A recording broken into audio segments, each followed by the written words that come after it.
Mesdames, Messieurs, bonjour, merci d'écouter Radio Sénégal, il est 13h.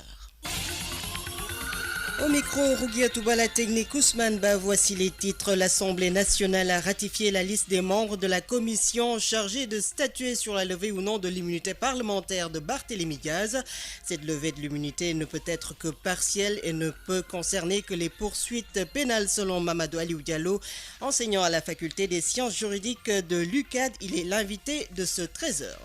Au cours de la dernière décennie, 800 journalistes ont été tués pour avoir voulu informer le public et dans 9 cas sur 10, les crimes restent impunis. Ce 2 novembre, l'on célèbre la journée internationale de la fin de l'impunité pour les crimes contre les journalistes. En Casamance, zone de conflit armé, les journalistes vivent parfois des situations difficiles. Mariama Bangoura va nous en parler. Ces situations n'effraient pas les étudiants du CESTI, mais elles font réfléchir. Les élèves journalistes sont-ils prêts à devenir des reporters de guerre? Leur réponse dans le reportage de Kodou Diagne. À suivre également dans ce journal les sports avec Benoît Badian et la revue de presse signée Aaron Adjouf. Bienvenue. La commission ad hoc chargée de statuer sur la demande de levée de l'immunité parlementaire de Barthélémy Diaz vient d'être validée par l'Assemblée nationale en séance plénière. La commission, composée de 11 membres, est chargée d'auditer le député concerné avant de présenter son rapport en plénière pour adoption. Nous y reviendrons avec Awa Cissé. Et la levée de l'immunité parlementaire du député Barthélémy Diaz ne peut être que partielle puisqu'elle ne concerne que des poursuites pénales. Les explications de l'enseignant en droit Mamadou Aliou Diallo. Nous y reviendrons, il sera l'invité de ce journal. Le secteur de la justice est encore paralysé. Le Sudjust, le syndicat des travailleurs de la justice, a décrété ce matin 72 heures de grève. Le syndicat exige toujours de l'État l'application des réformes pour un bon fonctionnement du secteur de la justice. Le reportage de Tida Sané dans nos prochaines éditions. Ce 2 novembre est célébrée la journée internationale de la fin de l'impunité pour les crimes contre les journalistes. Aujourd'hui, hommage est rendu aux professionnels des médias tués dans l'exercice de leur métier. Cette situation suscite des réactions. Au Centre d'études des sciences et techniques de l'information, le CESTI, les élèves journalistes sont conscients des difficultés qu'ils peuvent rencontrer, mais sont-ils prêts à les braver? Réponse dans ce reportage de Kodou Diagne. Le journalisme est un métier difficile et risqué. Les journalistes font partie des travailleurs les plus exposés au monde. Certains étudiants du CESTI en sont déjà conscients. Comme tout métier, le journalisme aussi a ses risques, même s'il faut reconnaître que le risque du métier de journaliste est beaucoup plus élevé, surtout quand le journaliste se met à fouiller dans des dossiers où il y a de grandes personnes qui sont concernées. Il y a des intimidations, il y a des risques physiques, mais sur le terrain, c'est plus des intimidations et des menaces. C'est un métier qui comporte beaucoup de risques parce que la cible du journaliste, c'est le public. Cela doit se faire en toute responsabilité. Malgré les risques du métier, Mamadou, en 3e année, lui, est prêt à aller travailler dans les zones de conflit. Pourquoi pas? Parce que c'est un peu ça aussi le journalisme. C'est pas rester dans des bureaux, faire des comptes rendus tout le temps. L'idéal serait d'aller sur des zones de conflit, des zones de guerre, où là où il y a l'information. Contrairement à ses camarades, eux, ils n'ont pas cette ambition. Sur des zones de conflit, personnellement, je ne me vois pas trop. Vous ne voulez pas aller travailler dans les zones de conflit? Vraiment vouloir, je dirais non. Avez-vous peur des risques? Bien sûr, c'est naturel, c'est normal, c'est humain. Aller travailler dans une zone de conflit, pour le moment, ce n'est pas mon option. Je préfère d'abord me perfectionner dans une rédaction un peu plus calme. Selon Reporters sans frontières, en 2014, 66 journalistes ont été tués dans l'exercice de leurs fonctions. 199 enlevés, 853 arrêtés et 1846 agressés. Mais notre pays est épargné en matière de liberté de la presse. Le Sénégal est cité en exemple, même s'il reste des efforts à faire. En Casamance, zone de conflit armé, même si aucun journaliste n'a été tué, certains confrères et consoeurs ont vécu des situations difficiles. Mariama Bangoura.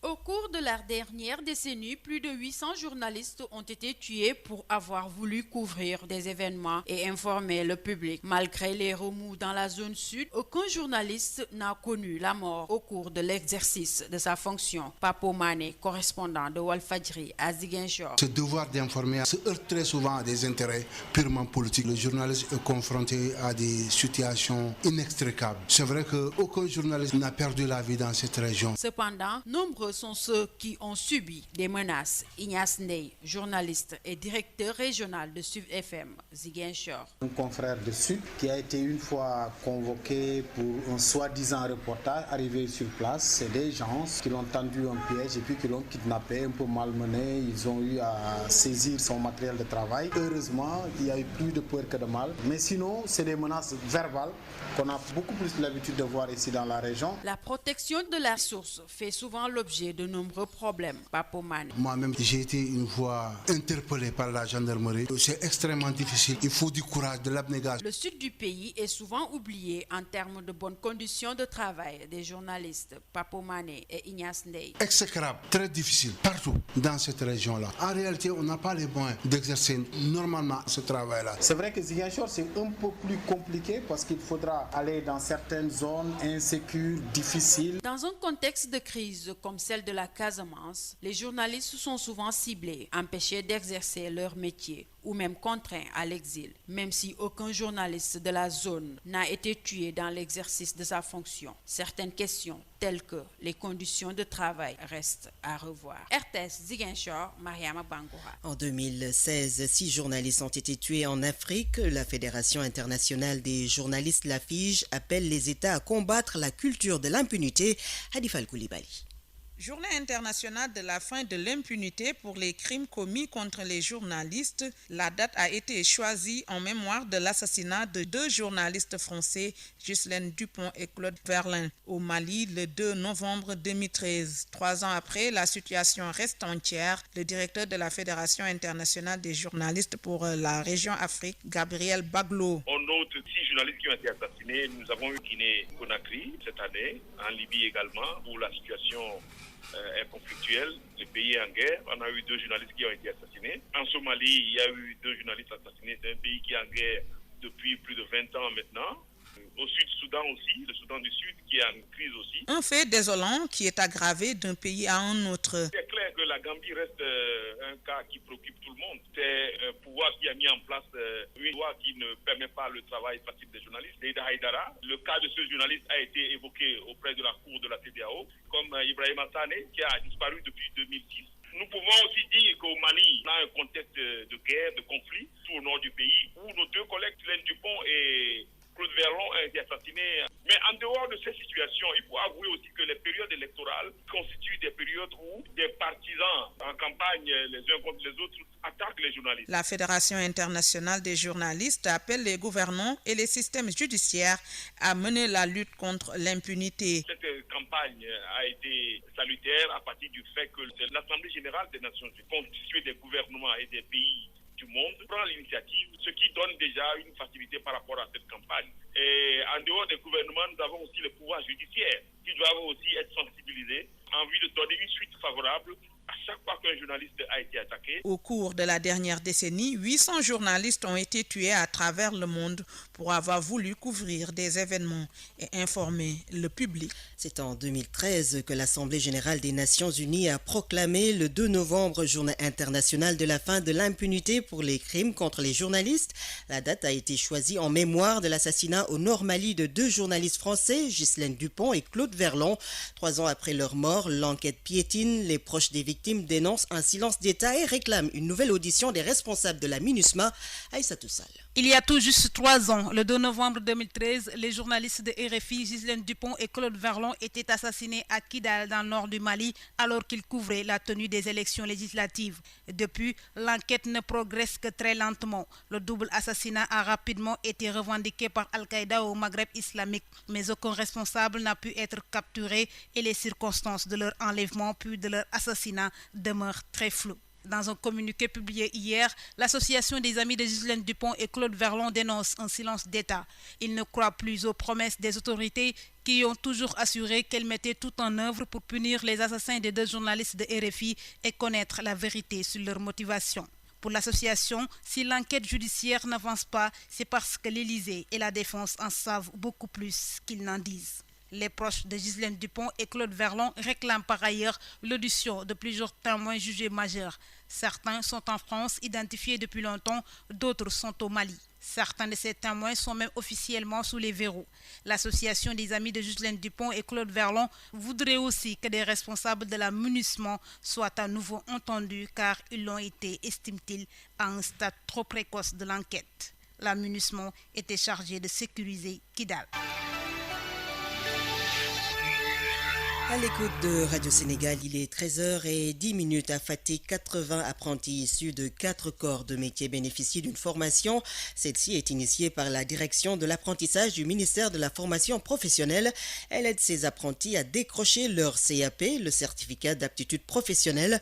Le chargé suivi évaluation à la direction de l'apprentissage, Pape Mamadou Ndiaye, au micro d'Idrissa Ndiaye. Il s'agit de former les jeunes, former les maîtres d'abord en APC, approche par les compétences. Ensuite, former les apprentis, une formation par alternance, c'est-à-dire l'apprenti passera 80% au niveau de l'atelier, mais 20% au niveau d'un centre de ressources, avec un curriculum adapté à cette cible. Nous allons signer 80 conventions au niveau de la région de Fatick, dans toutes les communes. Pour 4 corps de métier, il y a la menuiserie métallique, il y a la menuiserie bois, la couture et la mécanique auto. Donc, vous savez, ça dépend du métier. Il y a des métiers où ça ne nécessite pas 2 ans, mais il y a d'autres métiers qui nécessitent au moins 3 ans. Parce que le niveau, c'est le niveau 5, c'est le niveau CAP. Après une formation de 3 ans au maximum, on va présenter l'apprenti à ce qu'on appelle la validation des acquis de l'expérience, qui permettra à l'apprenti d'avoir un diplôme, le CAP, ou bien un titre, ou bien un CCP. Un CCP, c'est le certificat de compétences professionnelles. Ça veut dire quoi? Si vous n'avez pas la totalité des CCP, des certificats de compétences professionnelles, qui est le CAP? Parce que le CAP, c'est un bloc de certificats de compétences professionnelles. Donc, on ne peut pas voir quelqu'un qui a validé ses compétences sans pour autant avoir un CCP. Ça veut dire que quelqu'un qui est dans les métiers, au moins, il a une compétence dans ce métier. Pape Mamadou Ndiaye, le chargé suivi évaluation à la direction de l'apprentissage du ministère de la formation professionnelle. Le projet Genre et santé en milieu scolaire a installé son antenne régionale de Sédhiou. Ce projet lutte contre les grossesses et les mariages forcés et promeut le maintien des filles à l'école. Le projet soutenu par l'Agence nationale de relance des activités économiques et sociales en Casamance, l'ANRAC, couvre les régions de Ziguinchor, Kolda et Sédhiou. Les 700 filles choisies vont bénéficier d'un kit scolaire et d'hygiène.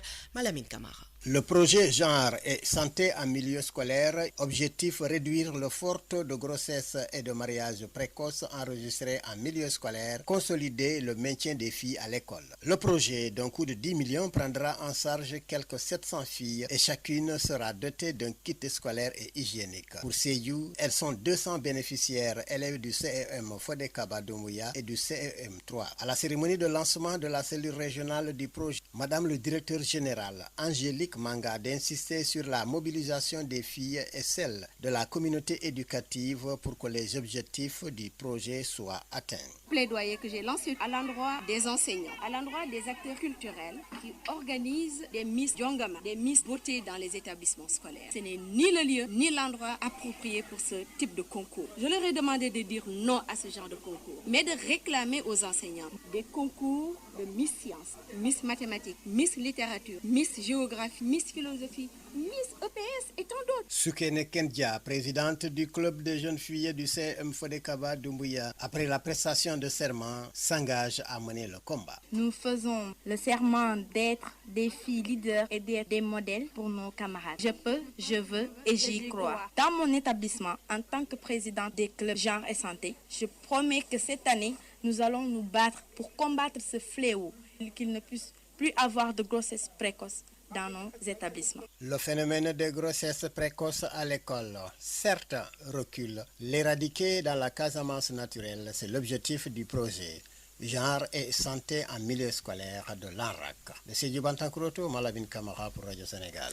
Sur l'international, dans un rapport publié ce matin, Human Rights Watch tire la sonnette d'alarme sur la situation en Gambie. Selon l'Organisation internationale de défense des droits de l'homme, à un mois de l'élection présidentielle prévue le 1er décembre prochain, le gouvernement réprime l'opposition.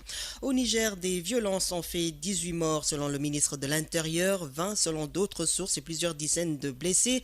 Une altercation entre éleveurs et sédentaires serait à l'origine de ces violences.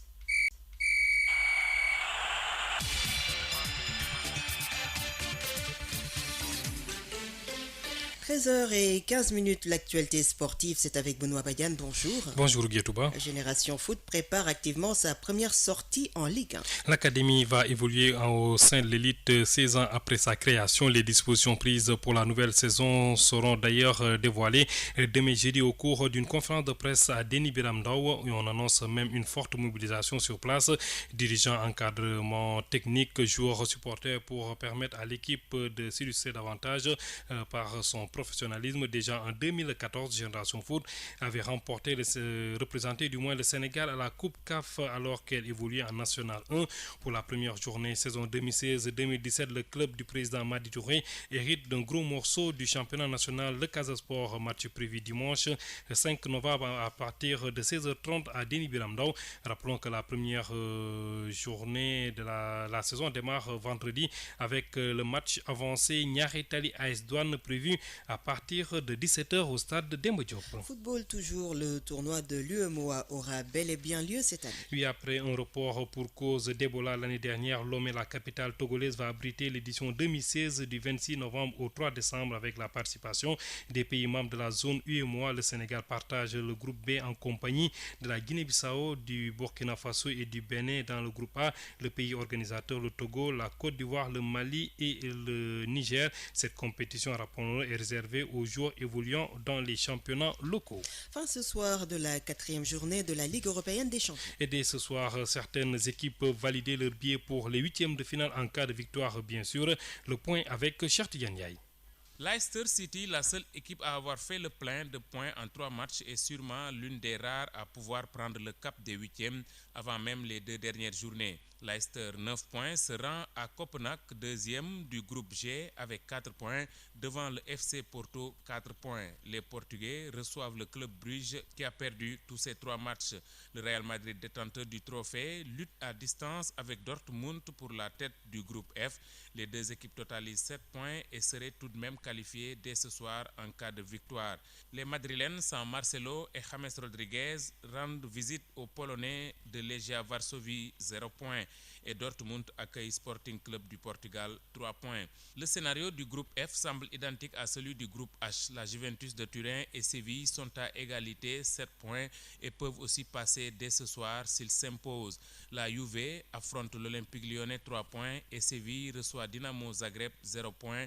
La seule équipe à n'avoir pas encore marqué de but dans cette phase de poule. Dans le groupe E, les équipes se tiennent et tout reste possible après 3 journées.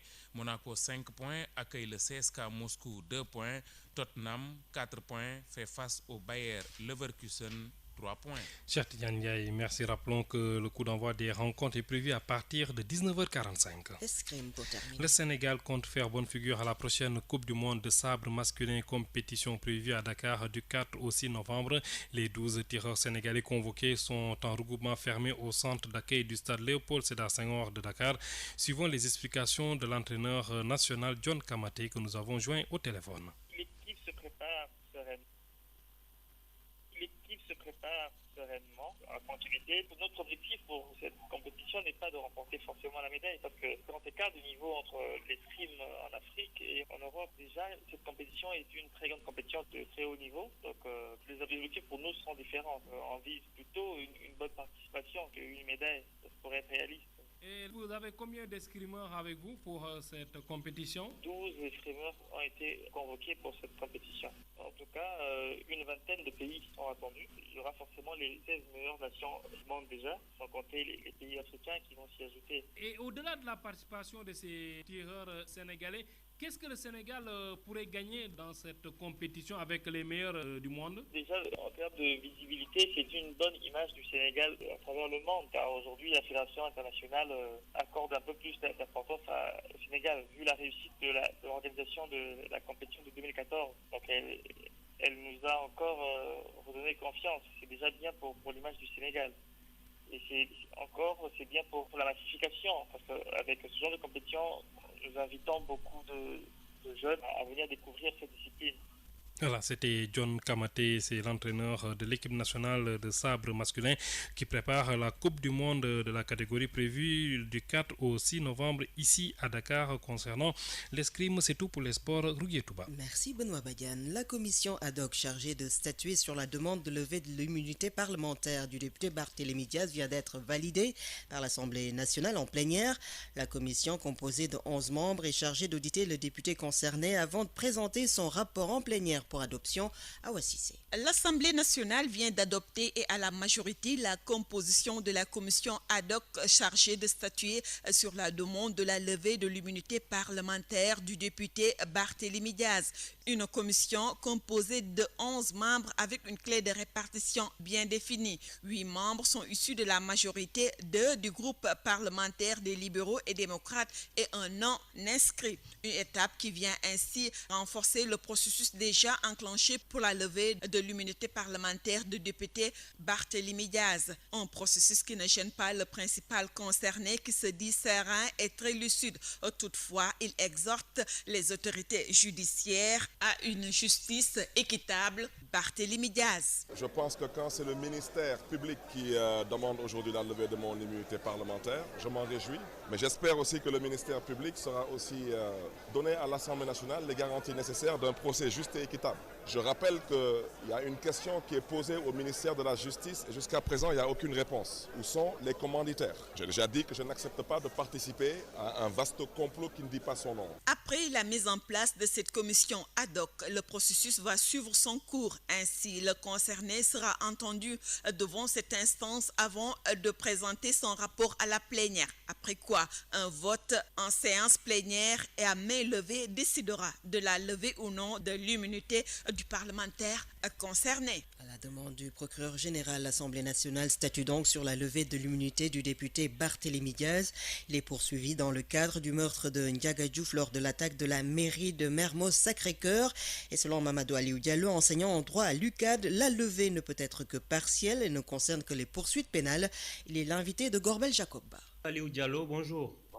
À la demande du procureur général, l'Assemblée nationale est en train de statuer sur la levée de l'immunité parlementaire de Barthélémy Diaz, accusé de coups et blessures mortelles. Comment cette procédure est encadrée par la loi? Les demandes pour lever l'immunité parlementaire, elles sont adressées à l'Assemblée nationale selon les instructions qui sont prévues au règlement intérieur de l'Assemblée. Et la saisine résulte d'une demande du procureur de la République qui, via le procureur général de la Cour d'appel compétente, transmet le dossier au garde des Sceaux, lequel retransmet au président de l'Assemblée nationale parlementaire, l'Assemblée concernée, s'il s'agit de l'Assemblée nationale ou bien du Sénat. Il faut également bien comprendre les deux éléments constitutifs de l'immunité. L'immunité offre une double immunité de juridiction, ce qu'on appelle l'irresponsabilité et l'inviolabilité. L'irresponsabilité signifie que dans l'exercice de ses fonctions, le député bénéficie d'une immunité fonctionnelle qui le protège de toute poursuite pour des actions accomplies dans l'exercice de son mandat, donc dans des actions donc, non détachables de son service. Le deuxième élément composant l'immunité, c'est ce qu'on appelle l'inviolabilité. L'inviolabilité, c'est une immunité de procédure qui vise les activités extra-parlementaires.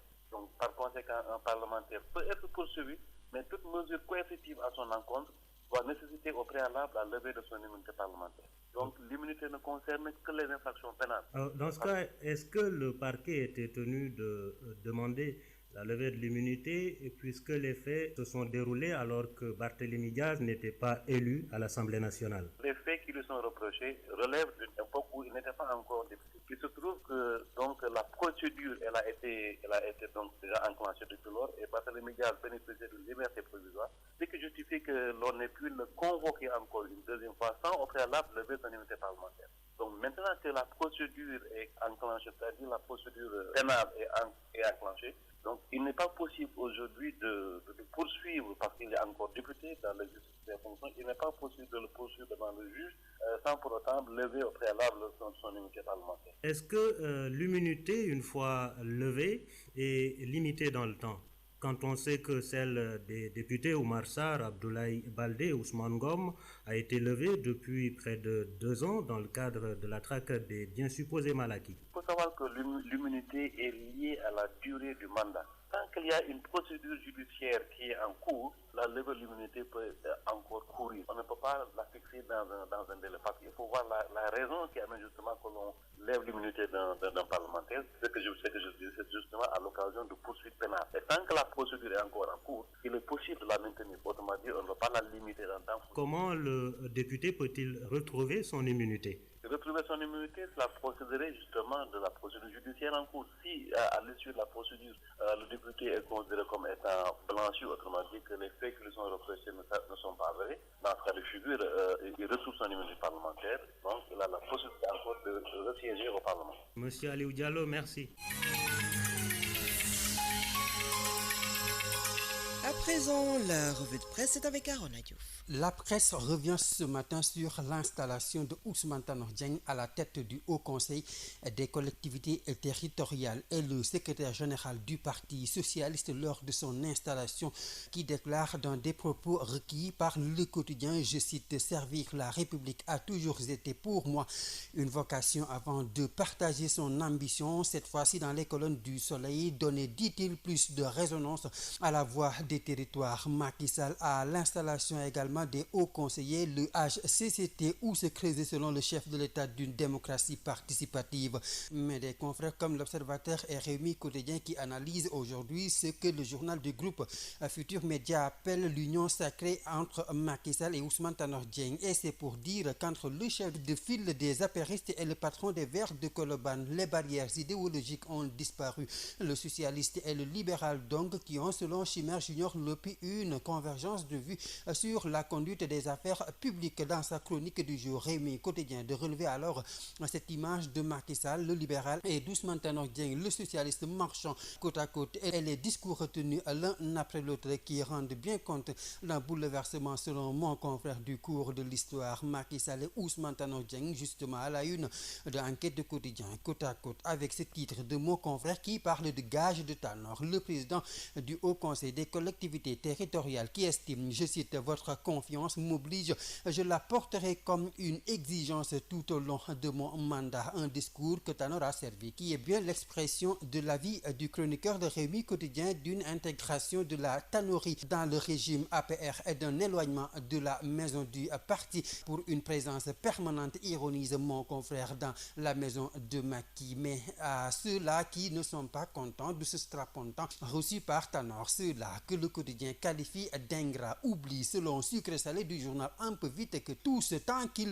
ils doivent leur position dans le parti et en dehors à Tanor qu'ils vilipendent aujourd'hui. L'homme s'interroge, le quotidien n'a-t-il pas façonné le PS de ces 20 dernières années à sa volonté? Ou encore cette question de mon confrère, n'est-il pas lui, Ousmane Tanor Dieng, le parrain de leur carrière politique à tous? Ou alors qui renie, qui s'offusque enfin mon confrère? Et puis cette alerte dans le nord du pays des présumés terroristes qui auraient été aperçus. L'info fait la une de Walf Quotidien et du quotidien des confrères qui annonce cette traque lancée par la gendarmerie. Il serait donc quatre suspects qui se déplaceraient à l'aide de vélos tout-terrain, des présumés djihadistes qui seraient armés jusqu'aux dents. 13h28, c'est la fin de ce journal. Le rappel des titres. L'Assemblée nationale a ratifié ce matin la liste des membres de la commission chargée de statuer sur la levée ou non de l'immunité parlementaire de Barthélémy Diaz. Cette levée de l'immunité ne peut être que partielle et ne concerne que les poursuites pénales selon Mamadou Aliou Diallo, enseignant à la faculté des sciences juridiques de l'UCAD. Le secteur de la justice encore paralysé. Le SYTJUST, le syndicat des travailleurs de la justice, a décrété ce matin 72 heures de grève. Ce syndicat exige de l'État l'application des réformes pour un bon fonctionnement du secteur de la justice. Au cours de la dernière décennie, 800 journalistes ont été tués pour avoir voulu informer le public et dans 9 cas sur 10, les crimes restent impunis. Ce 2 novembre, on célèbre la journée internationale de la fin de l'impunité pour les crimes contre les journalistes. Merci à l'équipe de ce 13h, à la réalisation Papa Malingdao et André-Noël Tchandoum, à la technique nationale Ousmane Ba et Marie-Jo Faye, RSI Souley Bari, Oumar Sow et au CDM. Mesdames, Messieurs, merci de votre attention.